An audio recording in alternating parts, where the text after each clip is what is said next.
Well, here we are. It's already episode number 4, believe it or not, but that's what happens when you're sitting around with not much to do. And unfortunately, that's the situation we find ourselves in, but we don't sit around and feel sorry for ourselves. We get right into it. We're going to make magic happen. We're going to pump these out 2 or 3 times a week because unfortunately, ladies and gentlemen, we got some bad news, and that is our producer got fired. Can you believe that, Bino? Unbelievable. No, I Dimitri got fired from his job. First, he gets furloughed, and then the day before the month turns over, his boss fires him, so he ain't got to pay his health insurance for the rest. I mean, that's messed up stuff. That's crazy. But you know what? He got good friends like you, so you know. I mean, I know, but I know Dimitri. He's gonna make the best out of this too. I mean, knowing him, will probably start his own company, and his boss is gonna regret that. But No doubt. in the meantime, we got him full time, so we're gonna pump these out and. Let's get right into it, ladies and gentlemen. We got Orlando Bino Ranson here. Most of you probably know who Bino is. For those of you who don't, he is the man on the sidelines that you see with Turge, trying to calm Turge down during the Maryland games. Baltimore legend. You know, that word gets thrown around a lot, but Bino, I mean, you really are a Baltimore legend. And we'll get into your accolades and your achievements in a little bit, but, I mean, let's get right into it. How disappointing was it this year, of all the years of Maryland basketball, to not be able, because of what's going on with COVID-19, to not go and perform, not only in the Big Ten tournament, but in the NCAA tournament? It was very disappointing, John. Just from the standpoint, we had a group of guys from day one. They were committed. They were all in, and they worked hard. They worked hard all year long. And we were able to capture a Big Ten regular season share of the title, and you know they had high hopes of going beyond the Big Ten tournament and making some noise in the NCAA tournament. So when we got the news that Thursday before we were about to practice that they were canceling the Big Ten tournament, it was silence. It was total silence, and you know you saw a lot of dejected young men. Yeah, so it's such a short turnaround, too, because Sunday, as you mentioned, you manhandled Michigan at home.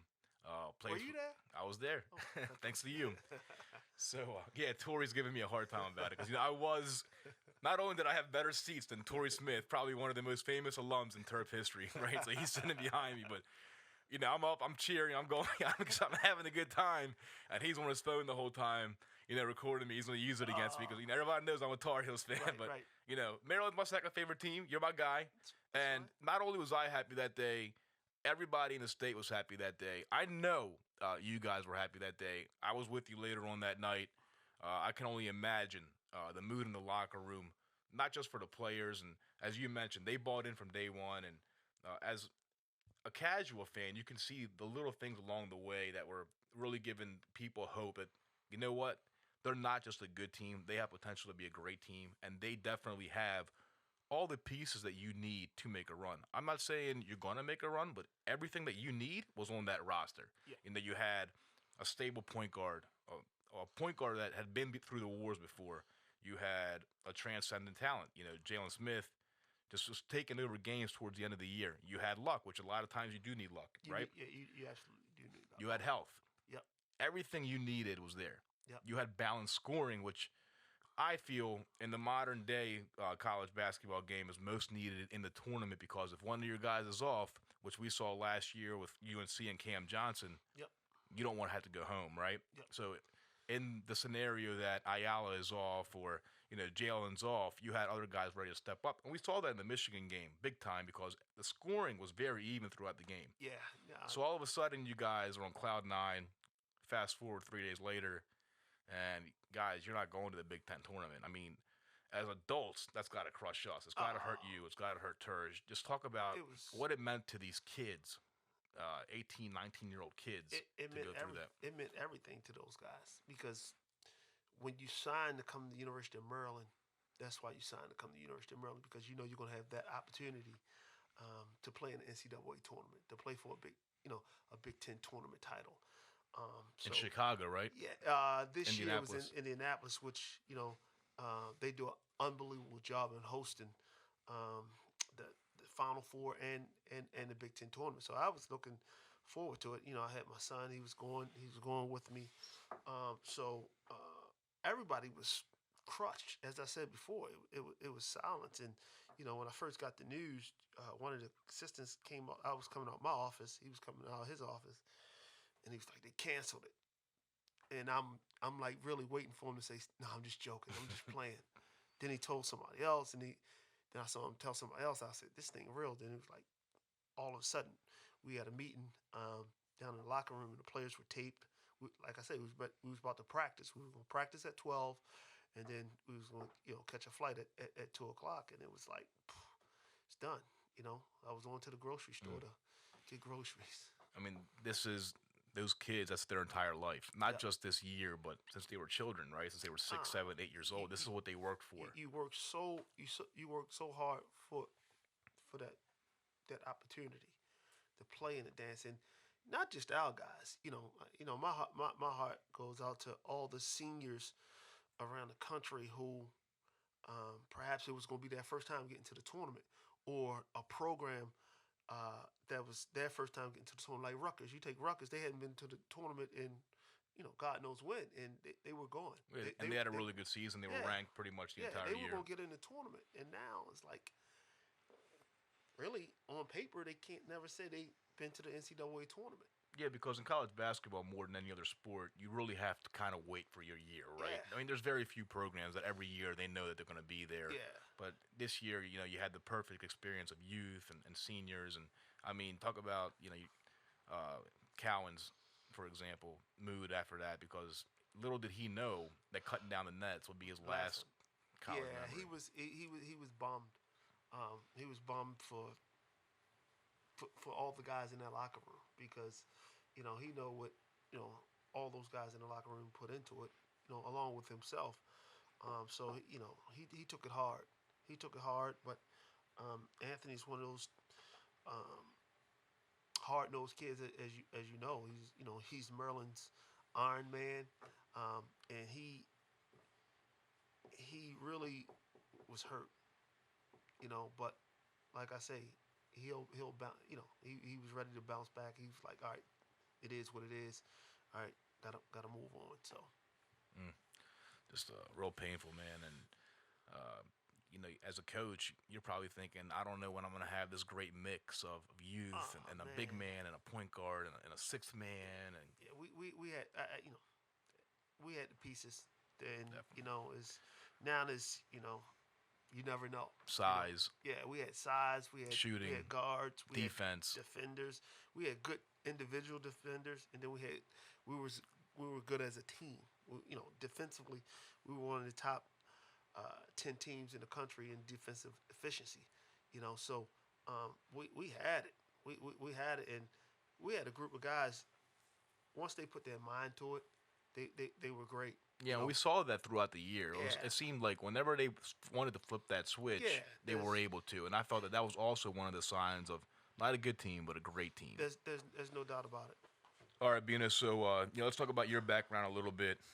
Your upbringing, local, middle school, high school, where'd you go? I went to St. Francis Academy for high school. I grew up in Northeast Baltimore. Played ball all of my life. Just carved my niche in coaching. Started at Pikesville Senior High School as a JV head coach, and then assistant varsity coach, and I stayed there 2 years. I went down to St. Francis as the head JV basketball coach. Had great success there. In my first year there, we were like 24-8. We won the Catholic League, MIAA, and I also assisted with the varsity.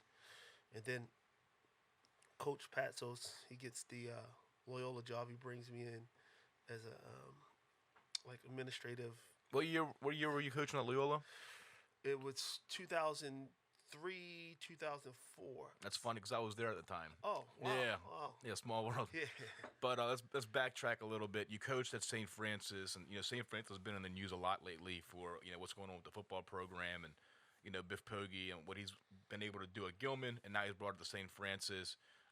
You're either on one side of the fence or you're on the other side. I think it's great. I think it's great what he's doing, and he has the financial means to change the lives of these young men. Why not do it? Nobody seemed to have a problem that was going on at Gilman, but once it happened at St. Francis, which doesn't have the pristine, image of Gilman per se, people started getting upset. What do you think about that?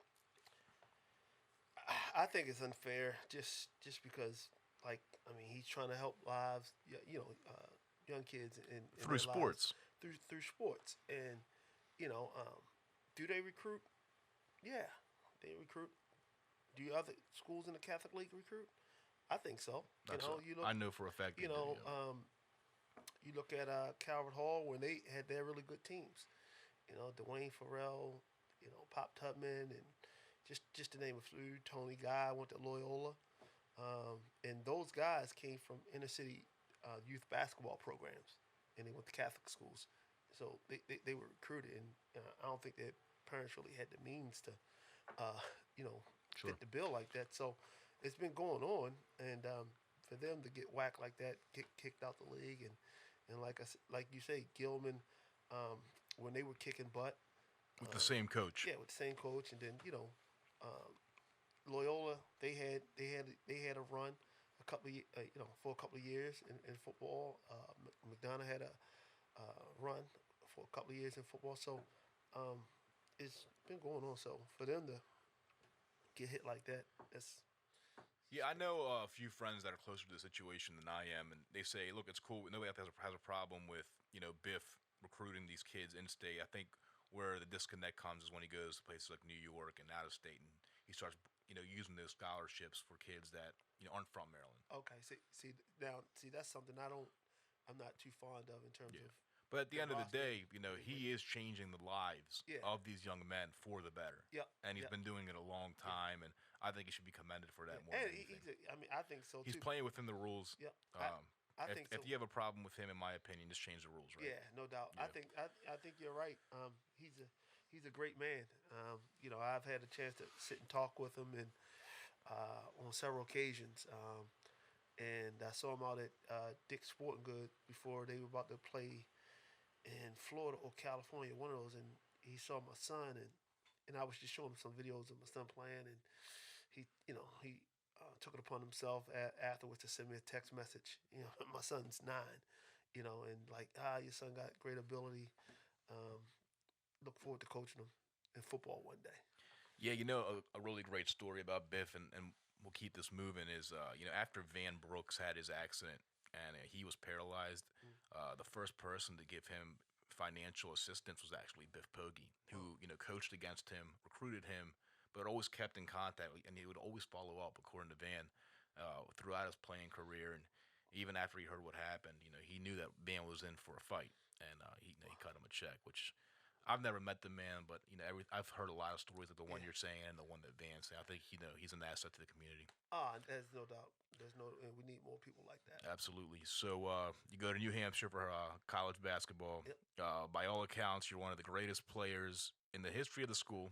Yep. Went to Greece. Went to Greece, Thessaloniki, Athens. Where else did we go over there? We went to the Acropolis, Lefada. spent some time down in Lefada. So it was good. It was good. Greece was good. Had a lot of fun. We were over Greece for like 17 days, something like that. That's a long time. That's a great trip. And, that was my first time to Europe, and I didn't know that they had like McDonald's and all the Americanized restaurants, but they had them there, and then that's when I first had my first gyro, yes, whatever. Authentic. Yeah, authentic. It was off different. the chart. And another thing, what was crazy was how they you get up and then they take a nap In the middle of the day. and Yeah. then they party through the night. Yeah, it's like It was crazy. what do we say? Here we live to work. There they work to live. They work to live right. Yeah. So you have a very established playing career, which really made me scratch my head because I'm sitting there watching The Wire, and there you are getting crossed up. So I mean, you got to defend yourself here. Well, I got paid to get crossed up, so that's the thing about that. And I had, you got to do something to get on camera. You know what I'm saying? Sure. So how'd that happen? How'd that come about? A How are friend you in the stringer bell game? a friend of mine, Zeke Marshall. Zeke had something to do with, I don't know, the producers or whatever, but they needed some guys, and so got a group of us, and um, we went up to Patterson Park, and we was literally just playing basketball, and and when I knew the camera was on me, and Silk, who's my man, who was he was had a great run on the and one tour. Uh, when I knew the camera was on me, and he was doing his thing because he was the star in the basketball scene. I was like, you know what, I'm gonna let him hit me up. And this gonna be made for TV, and that's exactly what happened. Man, but that was not what I was expecting when I saw you on the screen. But you know what? I did hit a free throw. I had a lob. I threw a lob, and I hit a baseline jumper. I'll have to rewatch it. Yeah, you got to rewatch it. I did do that. So now you're getting into coaching. Some of the players that you've been closely associated with, and I know you have very good relationships with, include Dante Green, Yep. the Juan Dixon brothers, with Jermaine Dixon, of course, up at Pitt. I've seen your relationship with Diamond Stone, Yep. Flourish. I've seen your relationship with Ricky Harris. Yeah. Just talk about what these guys meant to your early career. Well, I had a whole host of guys that meant a lot to my coaching career, dating back to, like I say, those kids at Pikesville High School. I still keep in touch with a lot of those guys. They mean the world to me because they allowed me to coach them, and they bought into me coaching, and they helped pave the way for where I'm at today. So those kids, the kids at St. Francis, and then you mentioned a kid like Ricky Harris. So I had started my own program, Team Baltimore, which stood for Togetherness, Effort, Academics, Mentoring. And Ricky Harris was one of my, I always say Ricky's my poster child because he did everything the right way. And he was one that listened, along with Jermaine Dixon, along with DeJuan Summers, who went to Georgetown. Durant Edwards went to Arkansas State. So I had Marcus Couzon, who went to Seton Hall, then he went to Houston, then he eventually played in the NBA. So I always call those guys the children of the poor because I didn't have a shoe contract. So I just took those kids and I molded them, and we worked our tails off, on the street with the buckets, raising money, and we and Ricky, he just had a great career at UMass. He's still playing. Yeah, he just got home last week. He was stuck in Argentina, so he just got home. Actually, it's funny. I just talked to him today. He sent me a video of his son playing ball. But Ricky was one of those guys who he did things, everything the right way, and he allowed himself to except coach. he went to Coward Hall. He went to Coward Hall, so I'm not gonna hold that against him. But no, Ricky's he's a great kid, and he's done well for himself. Yeah, great kid too. Like you said, you can tell he was raised right. Yep. I have nothing but great things to say about Ricky, Yep. and I thought he'd make it a little bigger than he did. Yeah, but you know what? If Ricky was 6'4", he'd be still playing in the NBA probably, because one thing Ricky could do, he could score the basketball, and I think he finished at UMass as like the second all-time leading scorer, which is a pretty big accomplishment. Yeah, it's a hell of a program there. Yeah. You got guys like Marcus Camby coming through the program. Dante Bright, another local guy, played at Dunbar, went to UMass. Julius Irvin, Dr. J. So Ricky's in great company. So all these guys that we've talked about so far, all to me have one thing in common, and that's they're all like really gritty, blue collar style players. Is that something that you look for? Is that something that you recognize in the players that you kind of take a fondness to? Yeah, that's you want players with grit. You want players with grit, and it's so funny you mentioned grit because that was the theme that Coach Turgeon adopted for our team this year. He wanted us to play with that grit, and when you got players that have that grit, you're gonna always have the chance to be successful. Yeah, you brought up Turge. Correct me if I'm wrong, but you were the only holdover from the Gary Williams era to the Mark Turgeon era, correct? So, I mean, number one, what does that mean to you? It means a lot, means that coach believes in me and believes in what I can do as a coach, as a recruiter, and as a mentor to young men. What's the biggest? I mean, I think they're night and day in coaching style. What's the biggest difference between the two? You think? Uh, First of all, you talking about two great coaches. I mean, you look at what Coach Turgeon has done, um, and look at what Coach Williams done. They're both program builders. Uh, Coach Williams was at, I think he was at American, then he was at like Boston College, then he was at Ohio State, and then he was at Maryland. I mean, to do it at four schools, and then you look at Turge, he was at Jacksonville State, then he was at Wichita State, then he was at Texas A&M, then he was at Maryland, and he had, I think, like he's been the head coach for like 26, 27 years, something like that, and he's only had two losing seasons. So In the Big Ten. overall, I'm talking about overall record. He's had two losing Yeah. seasons, which is great. And he's playing against really good competition. He always has. Always So- has, always has. And that's what really upset me the most about the tournament being shut down this year. And look, as a Carolina fan, I wasn't too upset about it being shut down. But you had Maryland though. Exactly. You had And for all the Turge critics out there, I really thought that this was the season where he really stuck it to him, right? Because he didn't suddenly become a better coach. All of a sudden, these players are buying in more and they're developing more than they have in the past.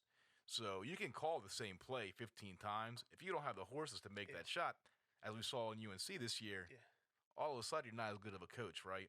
And like I said, that's what really upset me this year. I really feel like Turge would have gotten that Elite Eight, that Final Four, and just really gotten everybody off his back, at least temporarily, because we know how people are. They just like to complain just to complain. But we just always remind our players that's although you hear that noise, it's just a small percentage of people. You know what I mean? But it sometimes comes so loud. Because if you look at the job that Coach Turgeon has done at Maryland, I think it's remarkable from the time that he took the job to now, and that go from one league, the ACC, to transition over into the Big Ten. I can remember talking to Richard Pitino, who's a good friend of mine. He was like, "Yeah, Bino." He was like, "Y'all coming into the Big Ten? Y'all ready?" And I said, "Well, Richard, you got to understand something. We are coming from the ACC. We're not coming from like the Sun Belt Conference, right? We got, we recruited to the ACC level, which helped us transition to the Big Ten, and we've had ultra success since we've been in the Big Ten. I think we've done some great things. Yeah, I think I've read that over the past 3 seasons, no team in the conference has more home wins than the Terps. Yeah, I mean, come on now. That's big time. I mean, we've been to the tournament 4 out of the last 5 years. This would have made 5 out of 6, and it's all been since we've been in the Big Ten. Coach Turgeon, I think he's a great coach. He's been a coach of the year in every conference he's been in. So that's just a small amount of people when you talk about the critics or the pundits, and as a coach, as a player. You're trained and you're taught to block that noise out. Yeah, and I think that's what makes great coaches great, No is doubt. their ability to get these 17, 18, 19-year-old kids to actually do that, to get off your phones and stop looking at that. Yeah. Because I know, like I said, It could drive you up the wall. Sure, If you listen I to it, saw. or if you turn the radio shows on in the morning, like it could drive you crazy if you're not mentally tough. But Coach Church, he has that grit. I mean, he had it as a player at Kansas. You look at his size. I mean, played in the Big 8 when the Big 8 was the Big 8, and it was thick as it was thick. So Especially with social media these days, these kids all of a sudden they hear it a lot more than they used to. If they had a bad game and they're getting lit up on Twitter and Instagram, and it's easier for these guys sitting at home on the couch to all of a sudden become experts and to give these kids. I think a lot of times people lose track of that a hard time. Well, with social media now, everybody has an opinion. Everybody's an expert. Everybody can give their opinion. Everybody can, coach the game. Everybody knows players. Everybody know what you should be doing. After the fact. After the fact, yeah, absolutely.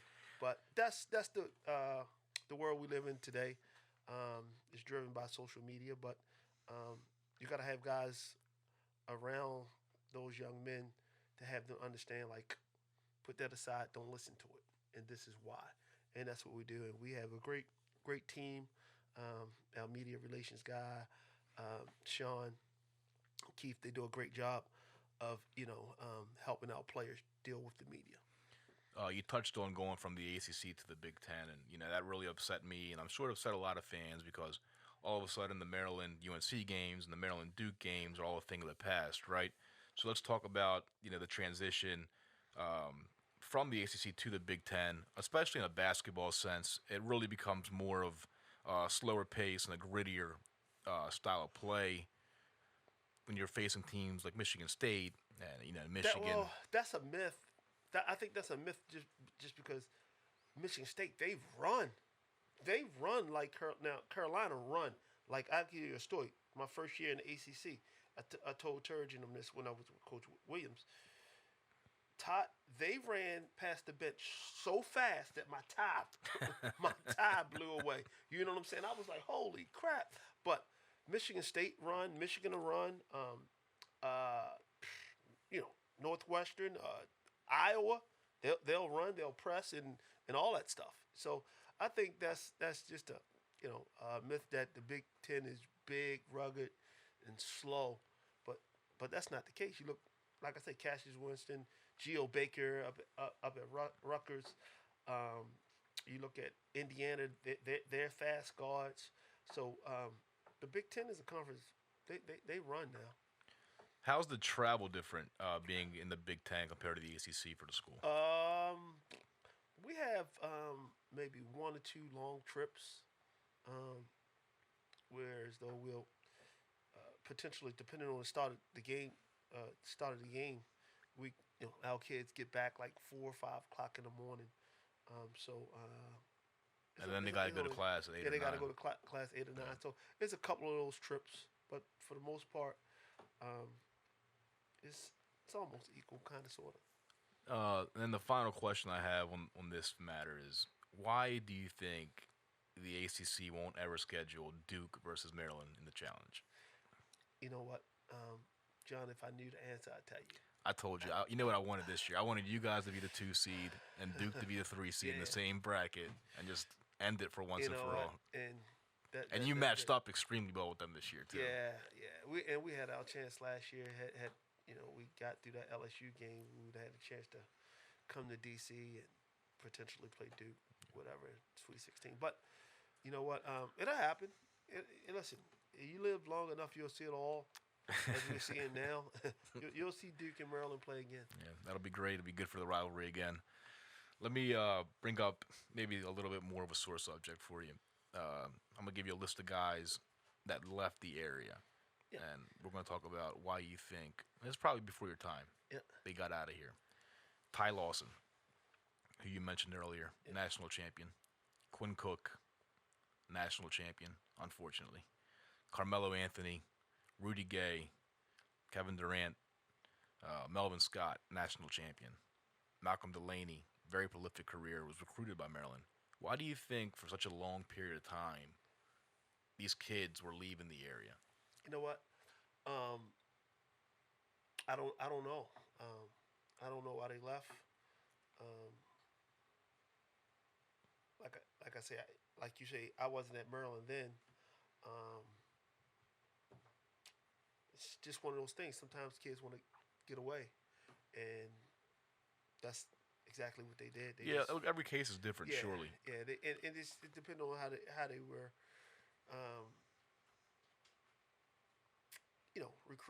recruited. And then some kids say, "Well, my dream school is this school," and then all of a sudden that school come in, and next thing you know, they jumping. But Maryland they've gotten their share of homegrown guys, like the Juan Dixie, the Steve Francis, the Lonnie Baxters, and what happens sometimes in recruiting also, John, is like a player could see another player at a at Maryland. Let's just use Maryland as an example, and you know what? That's their way out.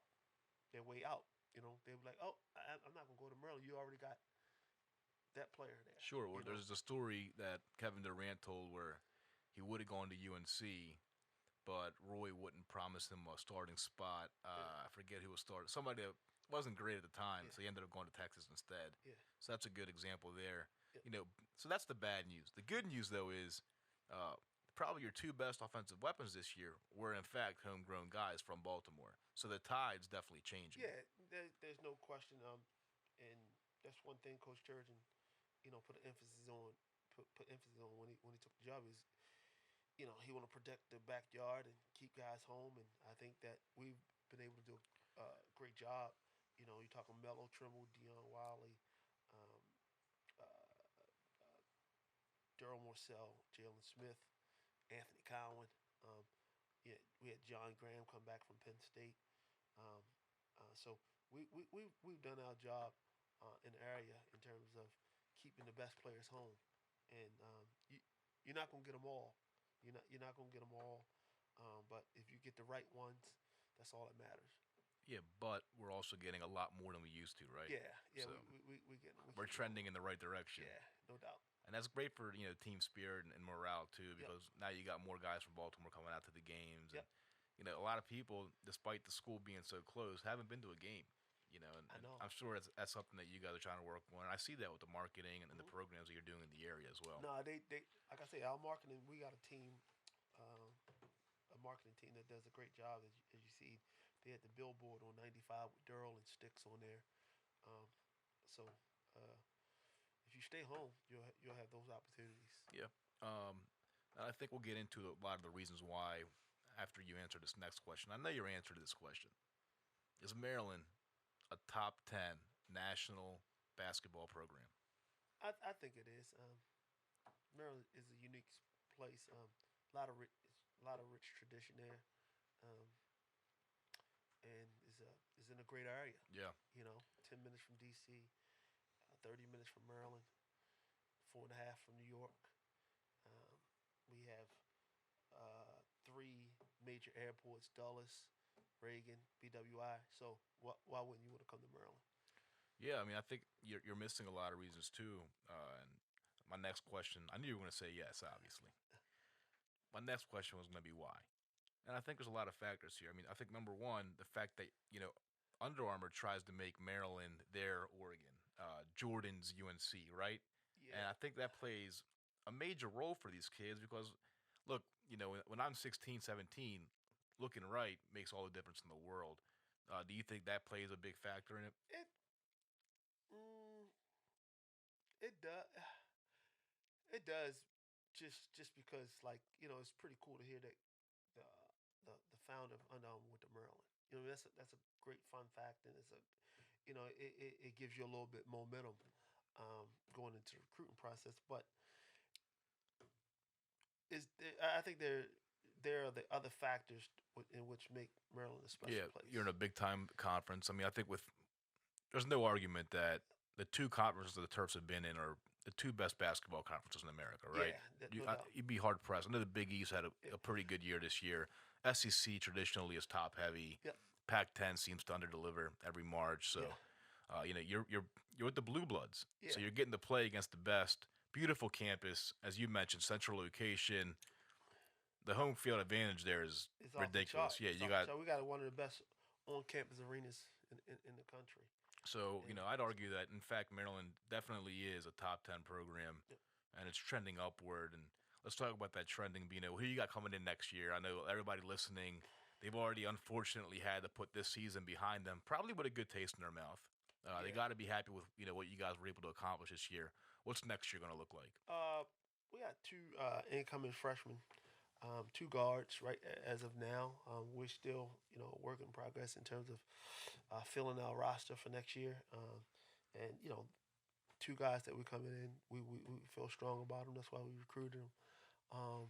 What role they'll take on, that'll be up to them. Because Coach Turgeon, he's not going to sit there and promise a kid a starting position. You got to earn it. As just like Anthony, if you look at all the stuff that's out there on Anthony now, how Anthony said during the summertime, he didn't know if he was going to start. He didn't know if Coach Turgeon was going to play him.